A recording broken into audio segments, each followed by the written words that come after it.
Yeah, it's really, really perverse. So the idea of healthcare obviously is in the United States, at least, linked directly to employment, and now with the ACA, it's different. There's again this marketplace, and whether there's a mandate or not. Can you kind of also talk about where uninsured people land in all of this, and how their own agency is discussed, as well as how they're viewed as having some fault, some reason why now they don't have insurance? Like, how does that all kind of work out in this discussion? So many of these discussions, the way that liberals talk about the ACA, talks about how expensive things are and talks about ways to bring down premiums. But so many of these conversations leave out the uninsured, and they certainly leave out the real reasons that people are uninsured. I believe that some 30 million people are still uninsured under the ACA. A few of those people are people who fall into the Medicaid coverage gap. So those are, states that didn't expand Medicaid, people who would have been eligible for it, who, don't make enough money to qualify for the ACA exchanges. That's around 10% of the overall uninsured. So not no one, but not a super significant portion. I think that people who cheerlead for the ACA would like to believe that the other 27 million are people who consider themselves young and invincible, who just, are too cocky to buy coverage. They feel like they don't need it. And so they're always talking up the individual mandate and how there should be an even higher penalty to really punish these young tech titans who they imagine are the ones refusing to buy insurance. But when you look at the data, I think only around 2% of people say that they didn't need or want insurance, and that's why they don't have it. The vast majority, frankly, they just can't afford it. And that makes a lot of sense. I don't think that that's hard to understand. And I also think that, having those callous ideas about this population, about these people who lack meaningful access to healthcare, if you think that they just didn't buy it because they're cocky, it's very easy to blame them for this situation. I mean, I think that the primary advantage of taking healthcare out of the market and taking it out of the consumer realm is because I would love to create a situation wherein no one has to choose between healthcare coverage and diapers 1 month. The idea that we're forcing this to be a budget item for people who are really, really scraping to get by.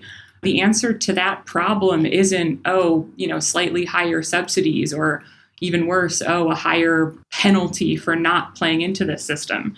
You want to take that decision out of their hands and guarantee healthcare, because that's not a decision that anyone should have to make.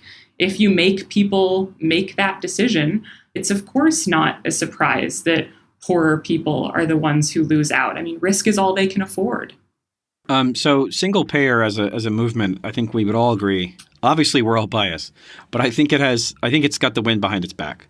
That's sort of the way the party's going. There's now variations of single payer that are supported by what we would generally consider to be center-right, or rather center-left kind of right-wing Democrats. Now support single payer. It's becoming conventional wisdom increasingly.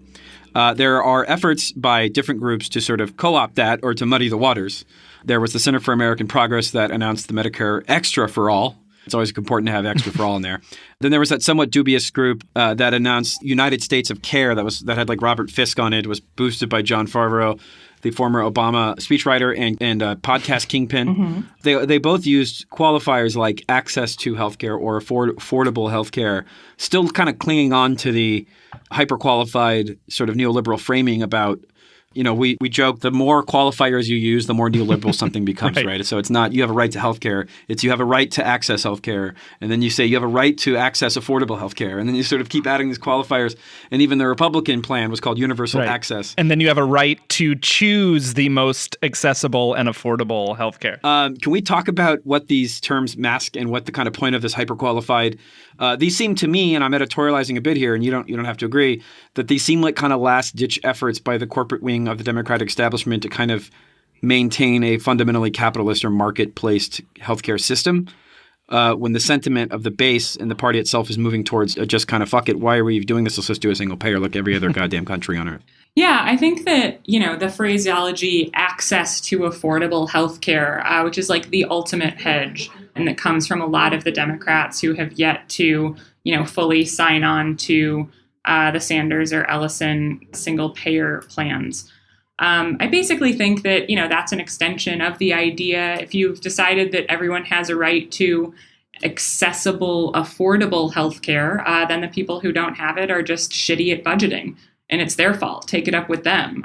We built a system that they can access. They've just decided not to. Right. And, they should fix that. It's a moral failing. I think that when it comes to the Center for American Progress, the Medicare Extra Plan, maybe this is overly optimistic, but I will say that seeing a mainstream standard bearer of the Democratic Party come up with a plan like this is heartening in that it does go further than anything that's been on the table before this year. And so that seems to me, a very obvious indication that, if nothing else, the single payer movement has pushed the Democratic Party to the left in terms of what's on the table from them. Medicare Extra for All would be better than the ACA, full stop.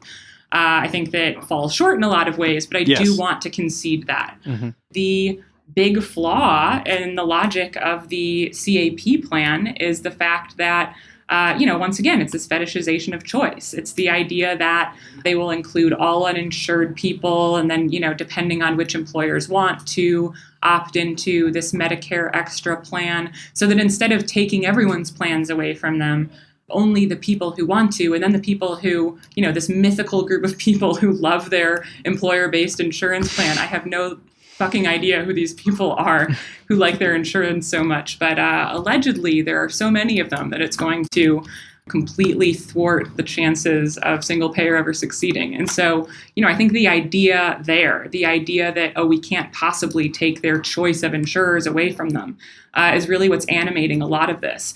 And besides being based on a faulty notion, I think that, that kind of plan forfeits a lot of the advantages that single payer offers. And that's not only, the idea of trying to entrench healthcare as a right and as a non-market commodity, which I think is important, but it also forfeits a lot of the efficiencies. One of the reasons that single payer tends to be more cost effective than other multi-payer systems is because, having only one unified public insurance pool that pays providers a single rate, you don't have all of these negotiators, you don't have all of these claims assessors, you don't have obscene amounts of overhead costs just paying people to keep all of these bills straight. So if you have this system that maintains the private sector, even beyond the profiteering, you basically keep a lot of that infrastructure in place, which precludes the system's ability to efficiently lower costs the way that a well-designed system should. So I'm not sure, I'm a little skeptical of the idea that this was an active plan to thwart single payers' advance. I think that might be part of the logic for some people. I think that they are unable to think outside of the very narrow box that they've found themselves in to consider it a legitimate possibility. But I think that the fact that they're even where they are now, I think speaks very highly for where the movement is.